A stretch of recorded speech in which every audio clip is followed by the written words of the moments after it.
welcome our special guest, J. David Baxter.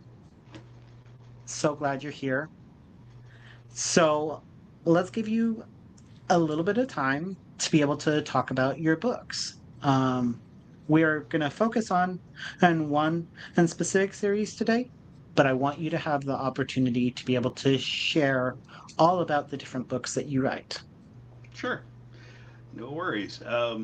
J. David Baxter, and I started writing about 15 years ago just as a hobby. And I didn't even really think I'd ever publish at that point. I was just writing for fun and for myself. But then COVID hit and everything shut down, and I was out of work. Got laid off from the job that I was on and had free time. So I went ahead and I decided, okay, like so many people, might as well, I've got this time, I might as well use it. And so I had a one story that had been kicking around in the back of my head for at least 2 decades. I've got writing snippets from all the way back in like '98, so it's been in there for a long time. And so I went ahead and did the first book of that, and it ended up turning into a 5 book series. I've got 2 related series that are all about that one, and those are collectively the Gray Mantle Chronicles, and they Mhm. are they're portal fantasy. So you've got characters from Earth going to this magic world, and the adventures they have there, etc.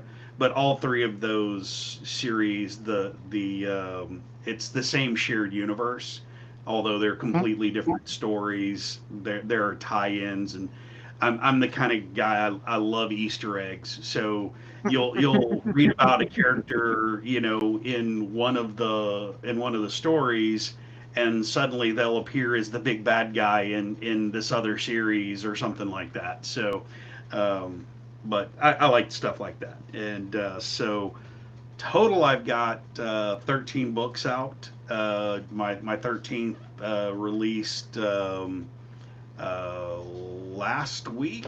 I think just over a week ago. It was on the 20th. So, and that was the latest book in my lit RPG series, AI Apocalypse Restart.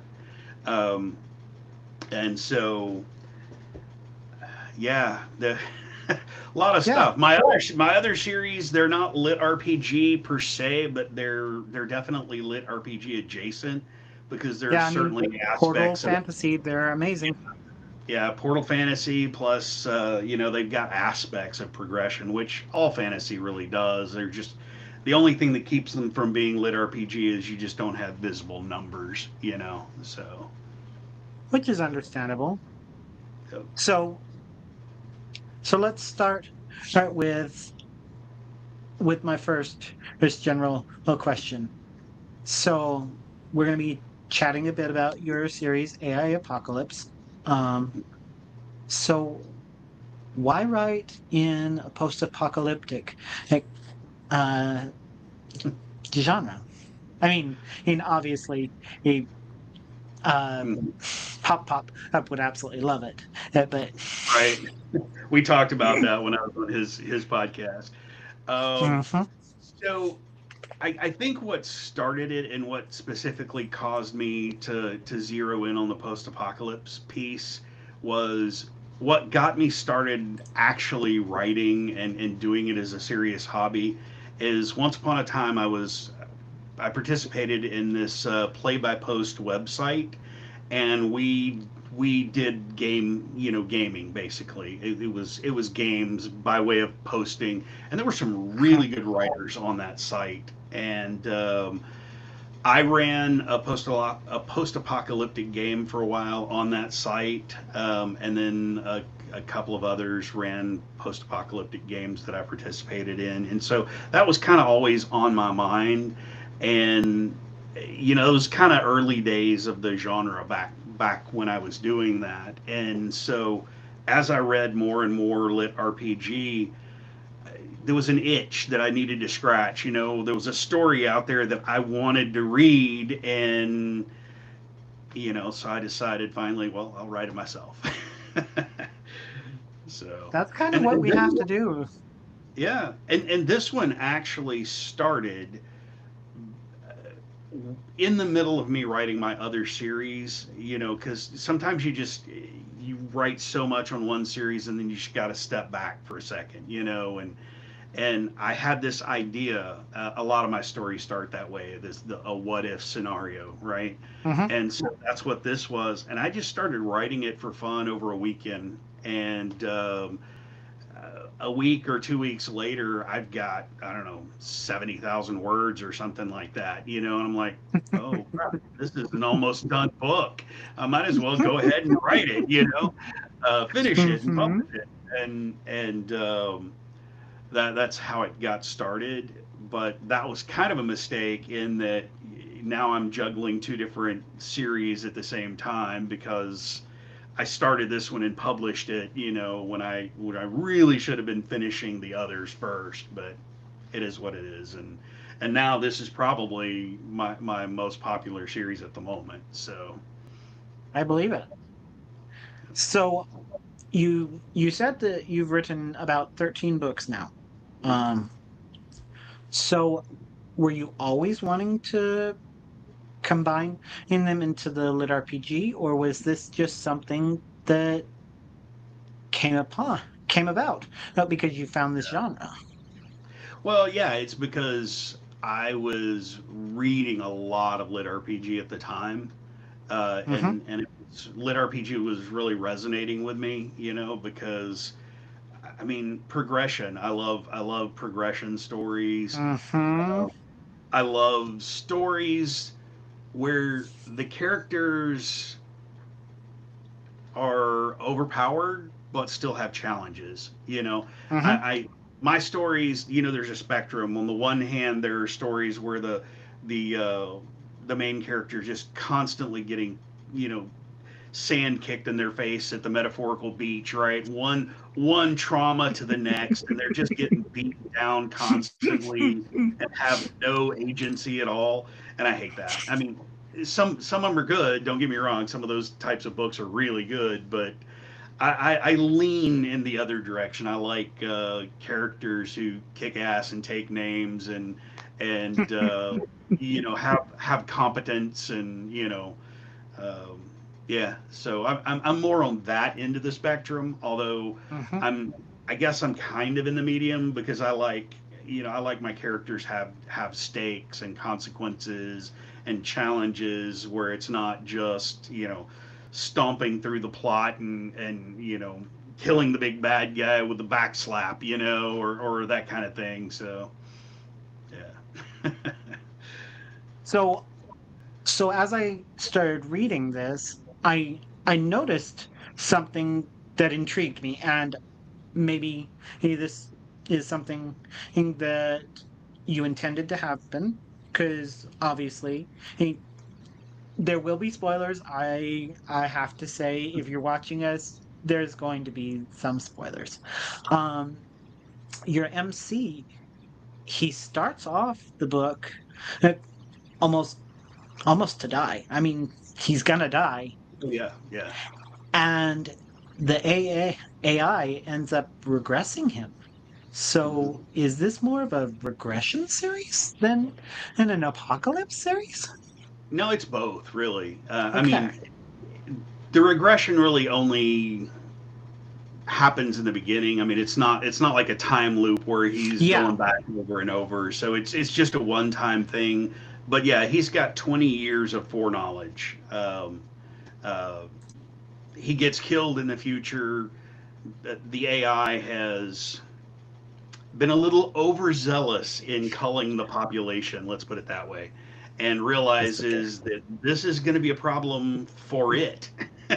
And Hmm. this is its attempt to rectify that problem. Not that it cares about humanity at all, other than No, not even close. so, but yeah. Yeah, I mean, I have to say, hey, for being the type of AI it was, it kind of made me laugh a bit at how much it doesn't. I can't swear, but it doesn't give a Right. Yeah. yeah. So And you'll see as the series goes on that the AI is very manipulative and mm, cunning in what it has chosen to do. So, which the main character will not be happy about well, as of it goes. course not. I mean, there's very few AI characters that we actually will love in Right. any lit RPG. I mean, there's possibly only one that I can say, and that's just because his life reset is absolutely incredible. But that's for another chat. Um, so so on that same topic, um, like I said, you've had 13 books. Did Mhm. you always want to be a writer, or was this something that came about because of a teacher, a friend? No, How so did you start? yeah. So it for me it really started 12, 13 years old. I got a hold of a copy of The Hobbit, and Mm, I read that book, and I'm like, whoa, books are fun. I love this, because in school we didn't have any of this stuff back then. mm-hmm. It was classic sci-fi, classic fantasy, and so once I discovered the genre, it's like, oh, I love this, and I wish I could write, but I never thought I'd have the talent to do it, and indeed I did not for a long, long time. So I must have been, I don't know, near 40 or around 40 when I first started writing, and taking it seriously as a hobby. But I can appreciate that. I mean, I'm in the same boat as you. Like, I think I I think I started writing my first book when I was 15. mm, Um, and I never intended to be a writer. I just needed to get it out of my system. Like there was mm, a there was a story in my head and I needed it to be gone. yep. And I think it took me somewhere around 3 years to get it written. And then I sat on it for Mm, close to 10 years before I picked it back up and decided, you know what, I'm going to edit it and I'm going to see if it does well. The mm, problem that I ended up having was I over edited like a mm, lot. yeah. Yeah, that's pretty common. Yeah. Hmm. And so I ended up sending it into an editor. Um, Hmm. and they said this was absolute crap. They didn't want anything to do with it. Oh, And no. so once again, I threw it in a drawer until about the same time that I found Lit RPG. I Mm, decided I would pick it up and I would take the advice that was given to me and I would fix it, turn it nice. into what it needed to be, and reread. Mind you, I still have not published it. Like I said, this was a book that I wrote for me. I needed Mm, to get it out of my system so that I could say, I wrote something. mm. And it's still sitting in a drawer, currently waiting um for my developmental editor to be like, okay, I'm going to send this to a publishing company if you don't do it soon. Right. Well, I think I owe my career to Lit RPG and to that whole boom in self-publishing that happened, that kind of started around 2010 and developed after that with Amazon, because before that, everything was behind the gatekeepers of the big publishing Mm-hmm. houses. And I mean, my stories, they wouldn't have touched my first series, they wouldn't have touched it with a 10-foot pole because it was a portal fantasy. And, Yep. publishers back then, oh, that's cliche. We won't touch that. And hey, that was a great series in my opinion, and it did Mm-hmm. super well on Amazon. I actually, with that first one, Guardsman. Whoops, where we go? There we go. There There it we go. is. Yeah. So Guardsman, that series, the final book in that series hit number 9 on the overall epic fantasy category on Kindle or on Amazon. Sorry. So it was really cool seeing my name up there right next to Robert Jordan and all these other amazing authors that I had idolized for decades and that was really cool. I didn't expect any of that, of course, but it was Oh, pretty nice. absolutely. You know, it takes time. Yeah, definitely did um, not happen overnight. That's for sure. yes. I mean, I think there's always going to be those, how do I put it? Um, there it is. Sorry, was checking my chat. Hi, Dennis. Glad to have you here. So so we all have to ask this same question, and that we all need to know. Are you a potter? Um, are you a plotter, Uh, pantser, or a plantser? yeah, I'm a planter. I start with a like I said, I start a lot of my stories with a what if scenario. Like I'll have an idea in my head, and Mm-hmm. I read this about Hey, Robert Rachel. Jordan, a long time ago, where he would, when it comes to the Wheel of Time, he was in a hospital, laying in a hospital bed, had the idea for Wheel of Time, and he had the final finale scene of the entire series in his head from the very beginning, and he was writing his story to get to that scene, and that's kind of how I write my books too.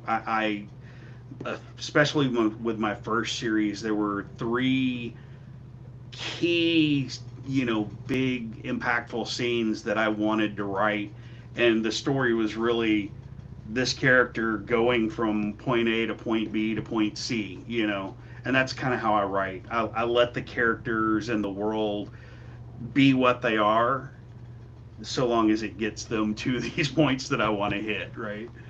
So, So all right. this is a question.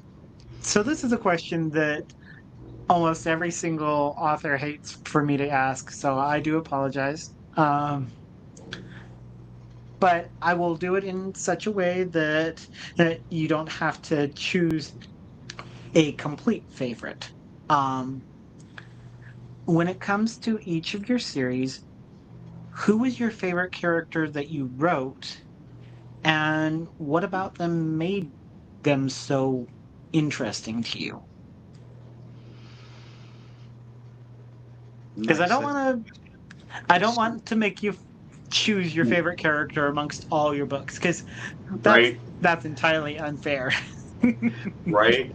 I'm gonna say the MC in most of my series. So Nate in the first Gray Mantle series, um, uh, Mara in the Sundered Soul series, Mhm. and then the Daniel in Vampire's Heir, which is more urban fantasy, and it's actually set on Earth. The first 2 books are set on Earth.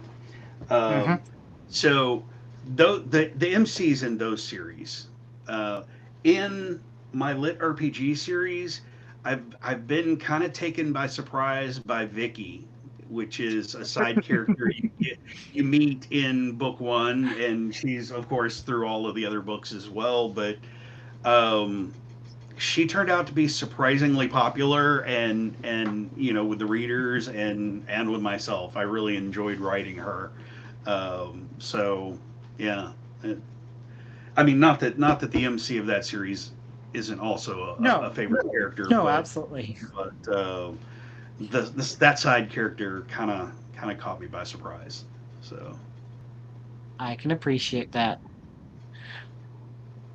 So we all will always ask this, and you kind of gave a little bit out of this, but who are some of the who are some of your inspirations that have brought you to writing? nice. Um, Robert Jordan, obviously. Tolkien. Um, those are probably the two biggest overall impacts, or what's the word I'm looking for there? The inspirations to me. Hmm. I've got. I don't know if you can see it from my other shelf over here, but I've got a lot of Jordan and Tolkien. I've got whole other bookshelves in the living room at the house here, but filled with tons of other people. Um, yeah, those are probably the two biggest. Of course, there's some really great lit RPGs, out there. Sean Wilson, Of um, course. his series. Um, um, there's too many to name. When it comes to lit RPG, there's too many. I've read so much of the genre that it's hard to pin down. I can appreciate that. So, on that same topic of the lit RPG, if you could have the opportunity to write with any author, co-authoring a book in a series, whether it was yours or theirs, who do you feel that you might mesh the best with? Oh wow, that's Not that I that's a would make you choose. yeah Yeah, not that yeah I would make you choose a question. favorite. That I'm just saying, Um, who do you think right. might it be in your same writing style? Who do you think Mm, might work better with you? that's kind of tough. So, I mean, obviously, from a commercial standpoint, I'd love to work with Matt, but instant success, right? Oh yeah, I, absolutely. I don't know how well we would mesh, but that would be fun. But then also Michael Chatfield, just because we have such very similar concepts. He's got his restarting the apocalypse, mine's AI apocalypse Mhm. restart, and they're both apocalypse regression. So that might be fun. Let's see. Uh, Not It's sure okay. who else would be a good compatible. I like so many of them. Yeah, of course. I mean, and I could never choose. Like, Mhm. I think the only person that I could even come close to, and that's not even because he and I have the same writing style, is just I would love to write with Ben Wolf. Like Mm. his his understanding of certain characters really intrigued me. Hmm. He he wrote. Uh, it's on my shelf up here somewhere. Right. But he wrote a series basically where Santa is an incredible badass. Um, Pardon me, YouTube, but um, and for me, that's my current series that I'm working on.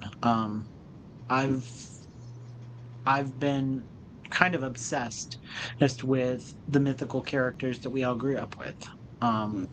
And mind you, I'm not here to talk about my book. I'm here to talk about yours. Um, so moving forward, um, what are I hate to yes, Rachel, what the Right. Frost. Yes, absolutely. Hey, um, it is. it is one of those books that just is really good. But and Ben is a genius. Um, and his way of writing just makes me happy. But like I said, I don't wanna draw from that. Um, so so obviously one of your series is a portal fantasy. Um, what what drew you to that specific genre?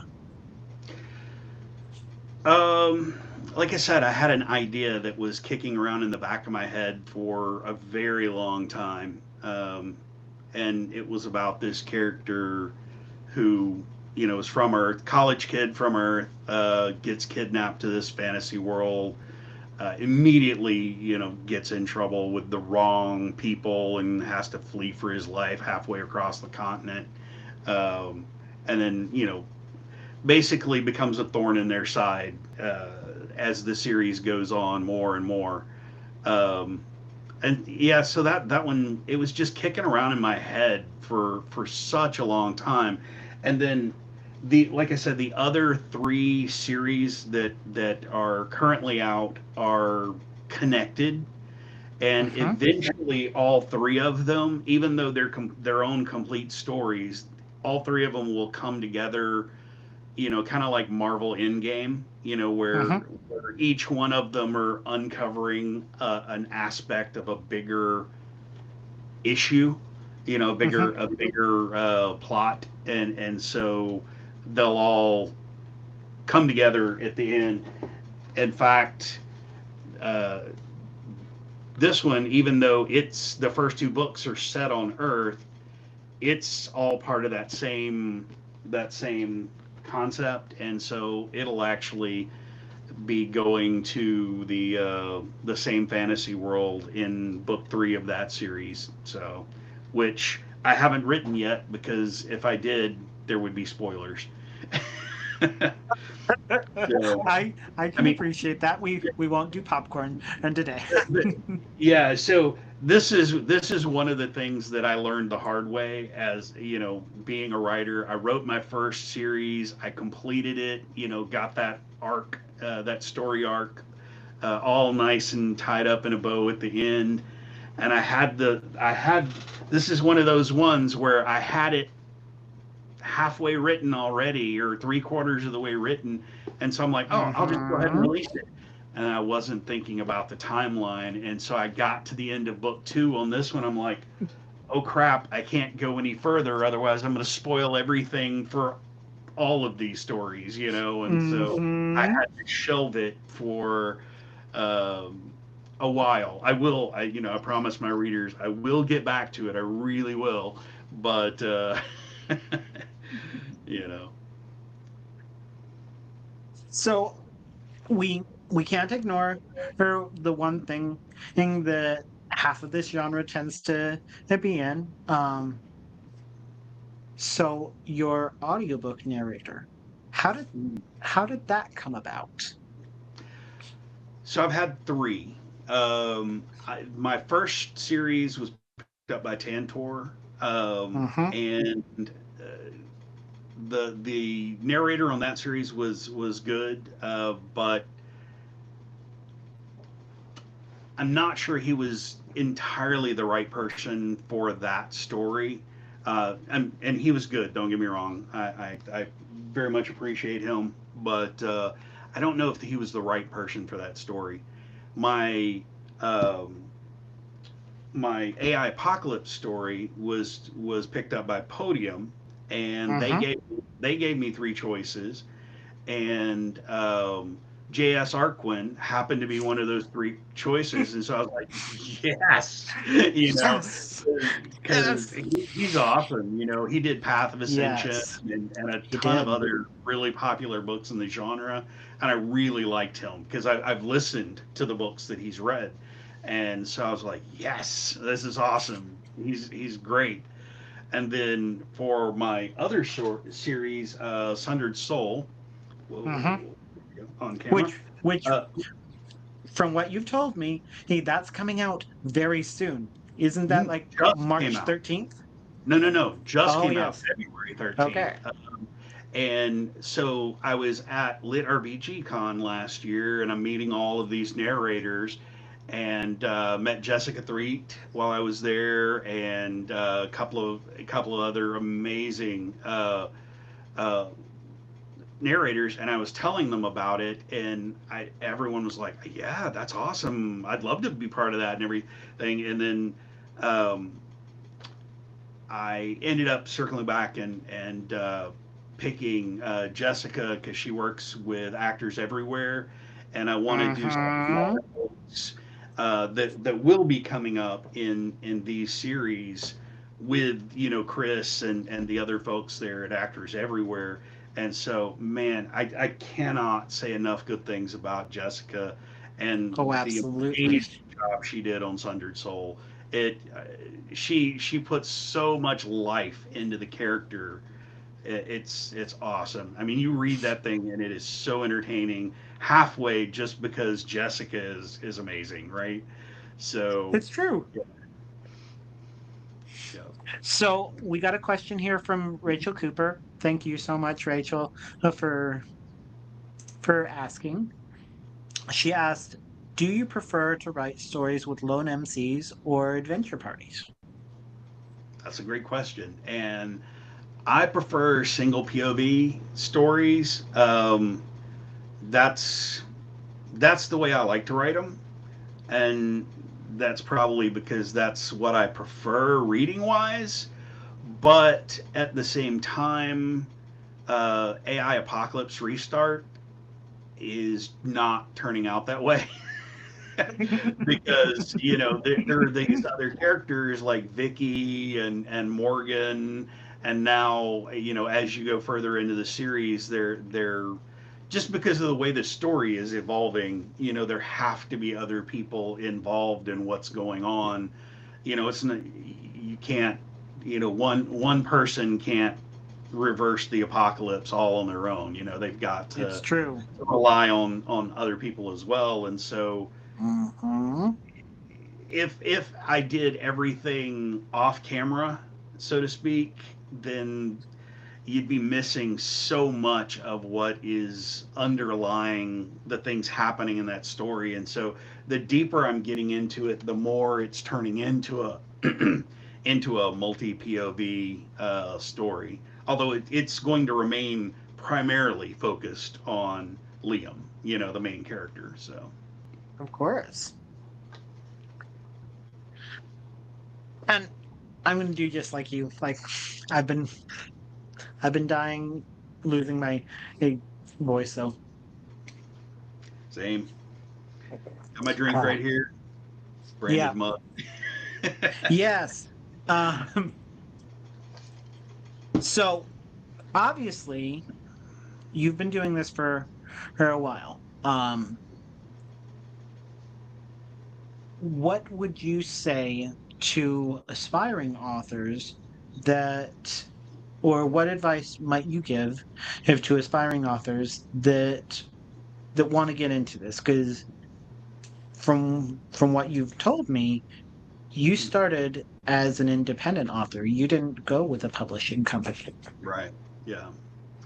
Which is the great thing because until 10, 15 years ago, there was no choice. I mean, you could go to a vanity publisher and pay someone to print your book and get it on some shelves, but it's never going to be popular and it's never going to find an audience unless someone is pushing your stuff.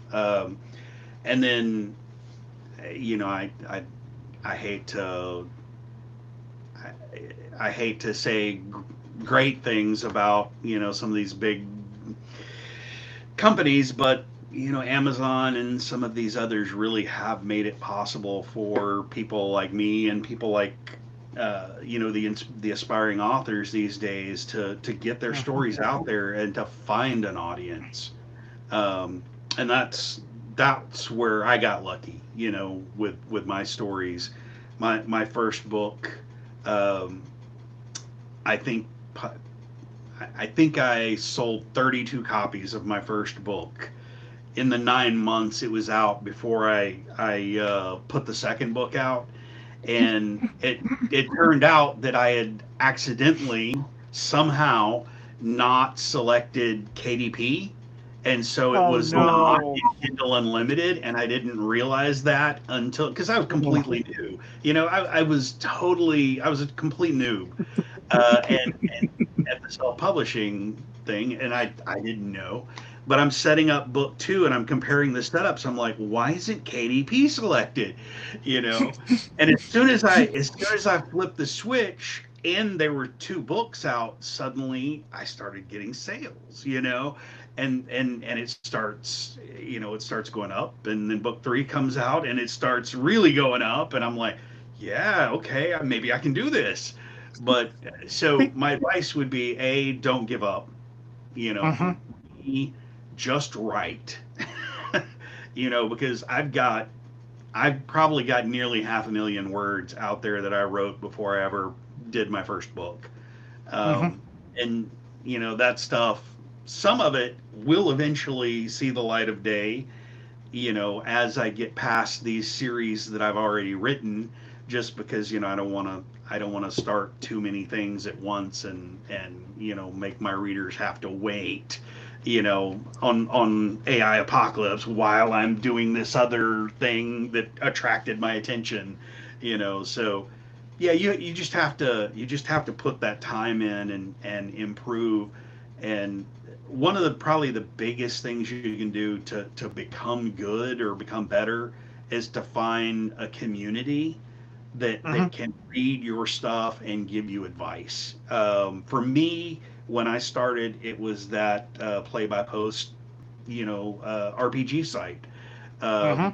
because there were great authors there, and they gave me some really good advice on the how to of writing, um, and which tremendously improved my actual not talent, but improved my technique and helped Yeah. raised me to the point where I felt that hey, I can do this. so so yeah, there's all of that. I I can very much appreciate that. Like the the community here has basically made it very clear you can do this, Wilkie. Like you can Oh yeah. accomplish anything, and I've really had a lot of good luck with incredible authors that have encouraged me. And I don't think you could find a better community than Lit RPG. Like Mhm.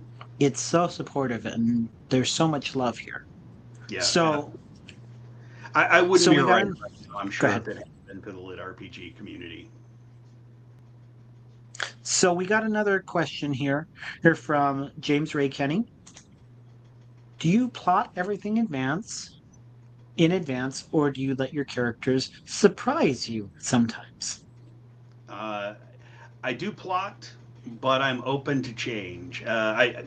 We talked about it a little while ago. The side character Vicky in the AI Apocalypse series completely surprised me. That character was not meant to be there in my original outline, and I'm writing this and I'm realizing as I'm going along that. This is too much one person grinding dungeons over and over. He needs human interaction, and so I dropped this character in there thinking, okay, it'll give him someone to interact with, and you'll get to see that this character is human and not just a flat one-dimensional guy, right? And she totally surprised me. She turned out to be such a fun character, and readers loved her because I mean she's a 12-year-old who just is all about killing the monsters, and she has absolute zero fear when it comes to doing anything because she's already lost everything. And Yeah. it's like, I'm going to kill these monsters. They need to die, period. And it turned out to be really, really good synergy and, really, really fun interaction. So, Mm-hmm. And the main character, he's like, I can't just leave her somewhere. I can't leave her with other people and get them to protect her because she'll just run off and do it on her own. Hmm. The one thing that really annoyed me, and this is not anything to do with your writing. Your writing was beautiful. I loved your book, AI Apocalypse. I will always praise it because it was beautiful.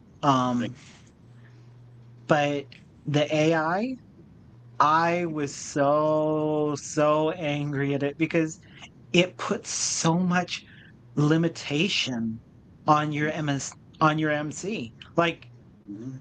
he's not allowed to he's not allowed to get in contact with the AI. Not that he ever really could, Mhm. but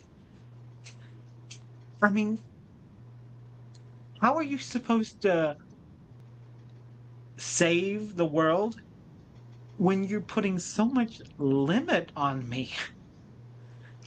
Right. So book four just came out, and Liam learns a lot that the AI was Mm-hmm. taking from him in book four, and it's going to be a different ball game as the books go on, because now the AI doesn't have full control of him, because he now has access that it never intended to give him, Well, and of so course we'll it see how didn't. that goes, right?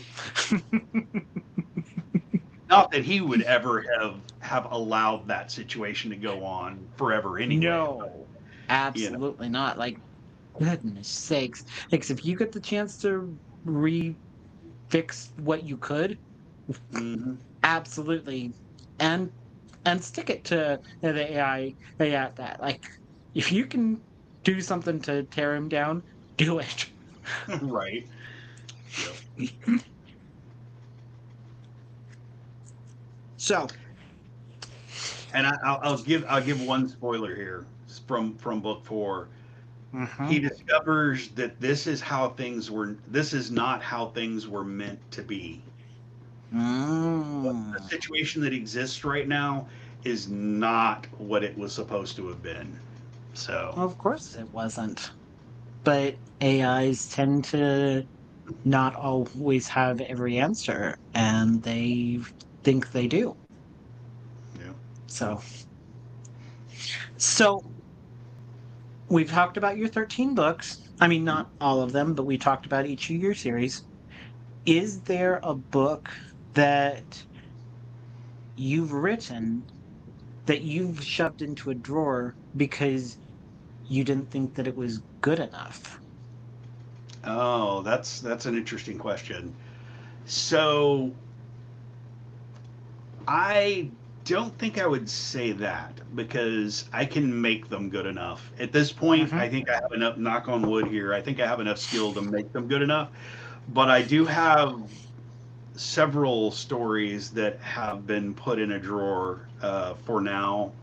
I've got a series that ties in with the Gray Mantle books, that Hmm. is, from another character, and I'd originally written almost an entire book one of this story. I think I have almost 80,000 words or something like that. It's pretty deep, and Yeah. I have a plot, you know, diagrammed out for at least three, maybe four books in that series. Um, but I can't write that until I get this stuff done, because I don't want to Yes. disappoint these readers, right? And same Of thing, course. I've got a superhero story, kind of in a bit of a dystopian superheroes future, kind of like The Okay. Boys, in a way. That I actually started writing this before that show came out, but that's put on the shelf for now. If anything, I'd say that one I may not be ready to write yet, talent wise, because there's aspects of that story that needs a lot of skill. in order to do it justice. And so that one maybe I might put on the back burner until I feel like I'm ready for it. So Okay, I can appreciate that. yeah. So we don't usually talk about this a lot because nobody wants to say the dreaded question. Um, how have you, having written in 13 books, how have you been able to keep not necessarily your sanity, because it's not sanity, um, but we've seen that there are some authors in this genre that tend to not ignore their mental health, but that tend to get overwhelmed. Um, Yeah. how have you taken time to make sure that you're not getting overwhelmed as you're putting out these books? That's actually a really great question. And it's hard because I still have a day job, um, Yeah. which pays the bills, and I'm 8 to 5 every day, Mm-hmm. doing that job during the week, and my writing happens, late night after the family goes to bed, and on the weekends, and so it's hard to balance. Plus, I've got kids, and they're all teenagers, and so despite this white beard, right? I started late, and I've got the whole family thing going on in addition Mm-hmm. to the day job, in addition to juggling two active series at the moment, plus more that I want to write really badly and don't have time to get to yet. So, yeah, that's hard. And I'd say partly this that writing helps give me an outlet for my creativity, so that helps keep me balanced a little bit. Mm-hmm. Um, and yeah, so I'd say this helps keep me balanced. And then Okay. when things get really overwhelming, I'll actually put the pen down, so to speak, the keyboard, and I'll read, Mm-hmm. um, because sometimes you need to recharge your batteries, and I find that reading other stories will take me out of that mental space and give me the chance to recuperate and get back to being creative again. I can appreciate that. Now, this is probably just me thinking out loud. Um, Very few of our authors that we have, excluding our women, because our women, and if you had this, I would feel very, very frightened for you. Um, but most of our authors in Lit RPG that are men are pretty clean shaven. Is is the beard something that has defined you who in your life, or is that something that just makes you more visible when it comes to your fans? Um, that's actually funny. So I would say the beard does get me noticed. Last year when I was at Lit RPG Con, I'm running around and people kept stopping me thinking I was Matt Denneman because of the beard. And I mean not just once or even twice, but I mean several times over the course of the convention. And part of that is just, because no one knows an author's face, a It's TSR, true. oh yeah, we know who that is, right? But no one knows our face. And so people kept stopping me, and so I'm telling this to Matt later during the convention, and he grabs my badge off my chest, and under my name he writes or Matt D. So, but yeah, I don't That's know. awesome. I wish I had gotten to the full beard when I was younger, because I used to do a goatee, and I don't know. I like the full beard a lot better. I just like the look. So I can appreciate that. Like for me, I don't think I could pull it off. I've got too much of a baby face. Though I will say this, I am very appreciative that as long as I wear the mustache, I don't look like I'm 15. It's it's just bad. And with yeah, when I'm completely clean shaven. yeah. So I actually started wearing a mustache and goatee because of that. Because I always looked 10 years younger than I was. I started teaching school in my mid 20s, after graduating college. And first day, I'm standing in front of the classroom. I'm wearing a sports coat and a tie and slacks, and I'm standing in front of the classroom. First kid walks through the door, looks at me, looks at my name on the chalkboard, looks back at me, and says, "So what have you heard about this Baxter guy?" I'm like, I'm serious. I looked friggin' 16 when I was teaching school at Oh 25, gosh. 26. Teachers Hmm. were stopping me in the hall for the first 2.5 weeks, asking me for a hall pass, right? Like, dude, I was just in the in-service meeting with you the other day. Please. So, Oh, that's yeah, awesome. yeah. So I guess you could say it is kind of defining trait, right? Yes. I haven't been clean shaven since my 20s. So another question that I have, um, because each author has a very unique appearance, and it's not necessarily the face or anything like that, but your logo. How did you how did you come up with that yourself? What? Fiber.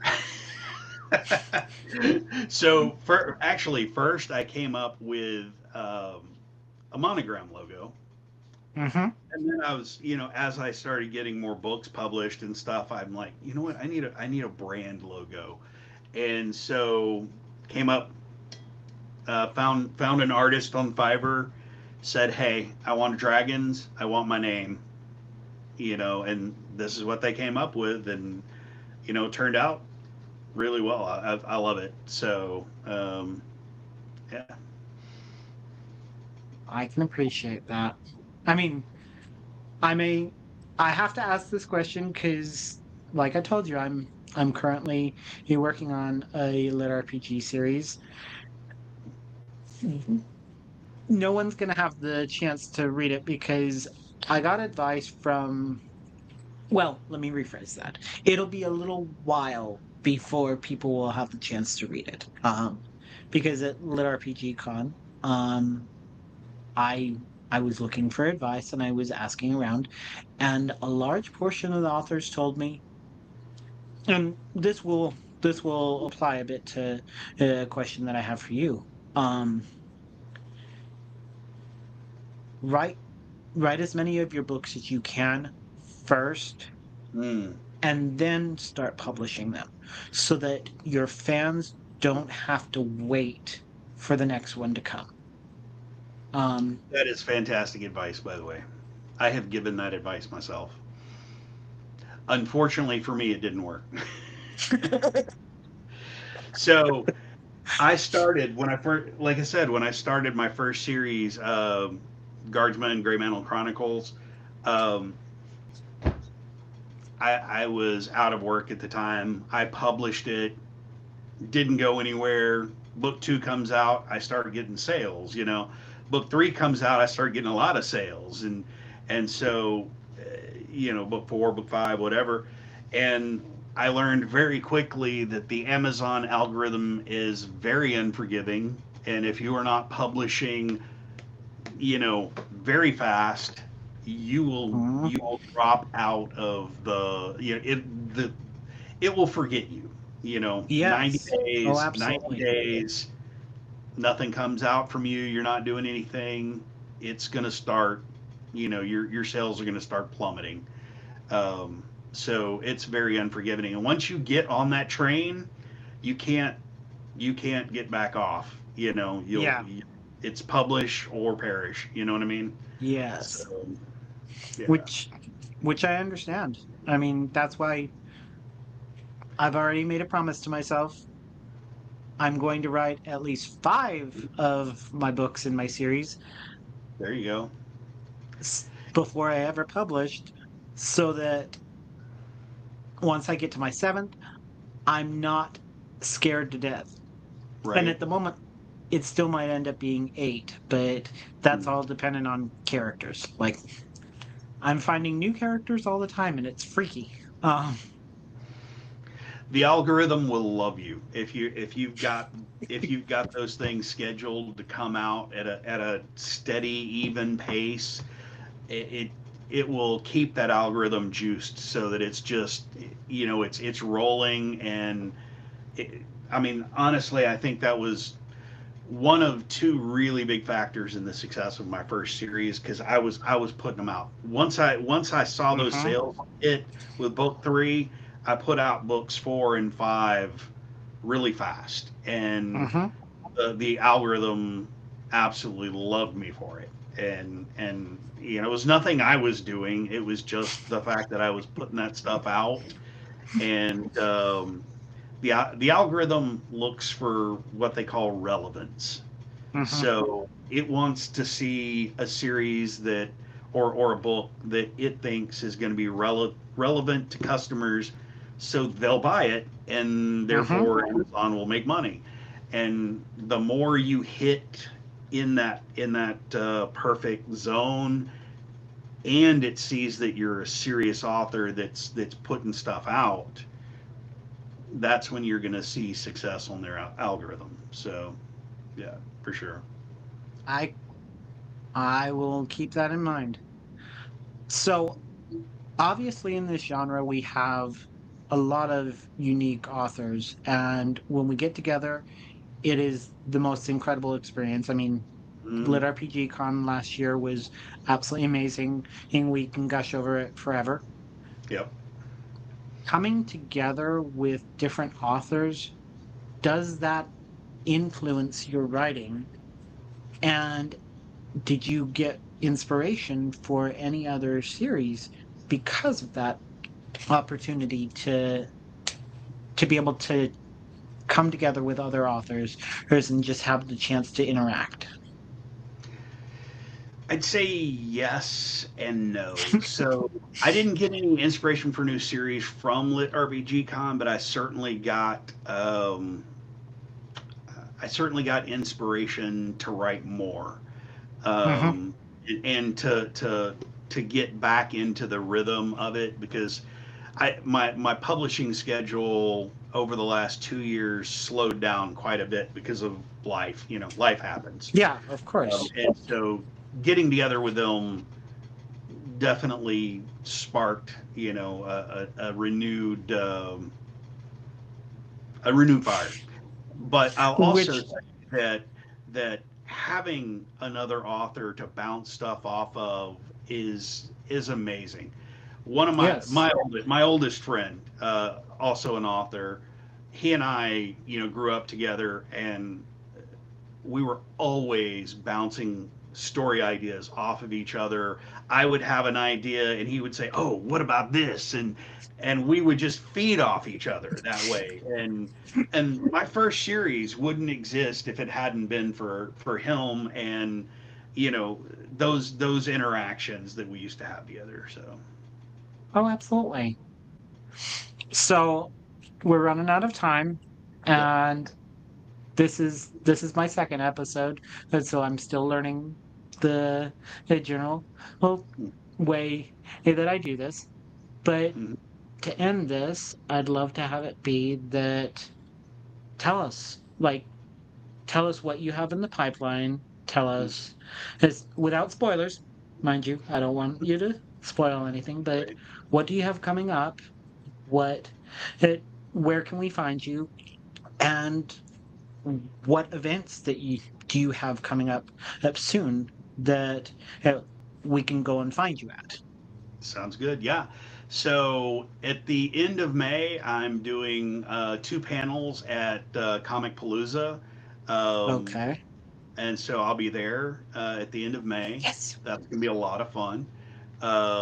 And then Lit RPG Con in July.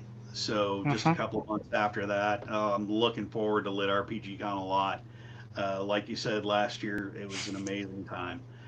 So as far as that goes, yes.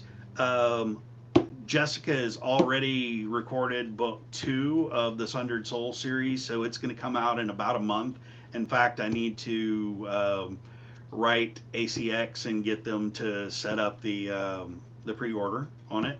So that's already done and ready to go. I'm currently writing Sundered Soul 3 and AI Apocalypse 5. So those are Okay. in the pipelines.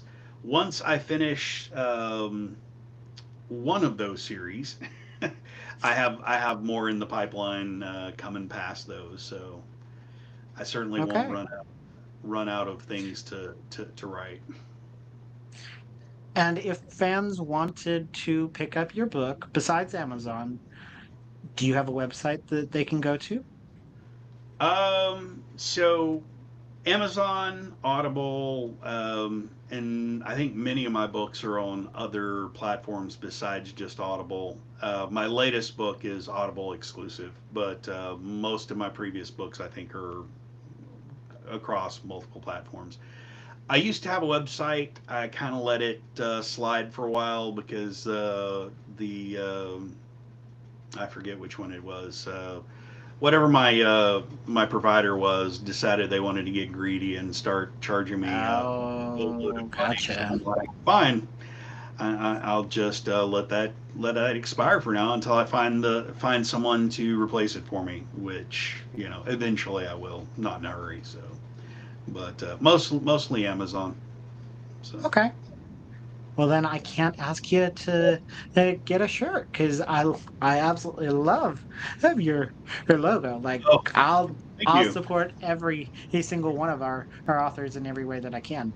So actually thinking about doing this as merch. So I don't know if you can see the back of the shirt, Oh, but that's beautiful. got the AI apocalypse cover done on it. Yes, that's So I like that. gorgeous. So I I might will put that as merch at some point. I will find you because I need that shirt. Um, Thank you. so before we close, last question. What are you currently reading? And I will give the same thing. Nice.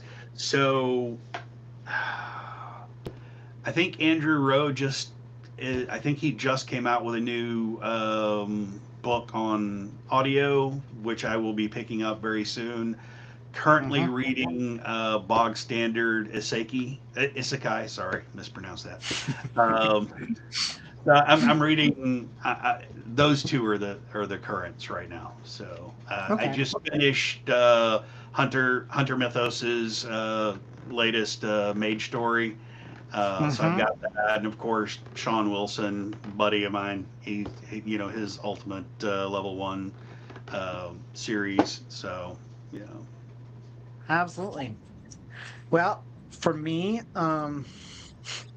I am currently doing quite a few buddy reads. They've got me going through too many these days. But for right. Audible, I am currently finishing let me make sure that I say this right. Um I'm currently finishing up Mark of the Fool so that I can do a buddy Mm, read with them. And then recently I I posted this on my TikTok. Like, and mind you, I am a mood reader, but I am also a visual person. So when you have a book that looks as beautiful as this, oh, you nice. have to pick it up. And even more, it's about a library. So Right. when you have a book like that, so I am currently reading in the library of Amerlin. So Nice. those are my two. show me the spine of that book. Did that have artwork on the spine? Yes, it did. That's why I was Ah, like, that's awesome. yeah, that's why That I is was like, it has everything. I mean, so not only is the Duff's cover beautiful and the spine is beautiful, mind you, oh wow. beautiful art, Nice. but this was what actually really grabbed it for Wow. me. Wow. That is a gorgeous book right there. Yeah, so I had to pick it up. But I'm loving it so far. It's amazing. It's not a lit RPG, but it's an incredible romance that if you haven't had the chance, check it out. It actually is. I think I somehow got a pre-release of it because Hmm. according to Amazon, it's not supposed to release until the 3rd of March, but it was in my Barnes and Noble. I have to show this off. Yes, please. Oh gosh. Advanced reading Oh, copy. oh gosh. I worked in a bookstore back in 1991, right before Wheel of Time came out, and they sent out advanced reader copies to the managers of the bookstores. And my store's Oh, manager did not read fantasy, so they gave it to me. And sadly, I never got to meet him in person and get it signed, but oh, darn and it. also I read it, I don't know, half a dozen times, so it's not in pristine condition, but that is the jewel of my collection right there. So, I can appreciate. yeah. Well, thank you for joining me. This was amazing. I know it might have seemed like I was stumbling for questions, but No, like I said, you're I'm doing still great. figuring this out. Yeah, Thank you all for joining me. Thank you for being here, David. This this was absolutely wonderful, and I'm so very much looking forward to being with you at Lit RPG Con and this year. Like, absolutely. I Yeah, and promise I will come and give you a massive hug. awesome. Thank you for having me on. It was a lot of fun. I appreciate it. Love to come back sometime in the future. I know you've got a long list of folks, but whenever you feel like it, you're always welcome to give me a call. And let me know, Absolutely. and I'll be happy to hook you up with an Audible copy of Sundered Soul if you're interested in it too. So I would love that. I'm always interested in checking out a new book, like and trying something new. So, nice. with that, I appreciate all of you for joining. Um, we will be having another podcast next Sunday. It will be with a new lit RPG author, David A. Trotter, and his series, Legend of Neverwhere. Mm, nice. So come check us out again in next Sunday, 5 o'clock. We're gonna have him. I'm hoping to see if I can grab his narrator too, but that doesn't always work out. Right. But we're out. Y'all have a great evening. Take care. Thank you all.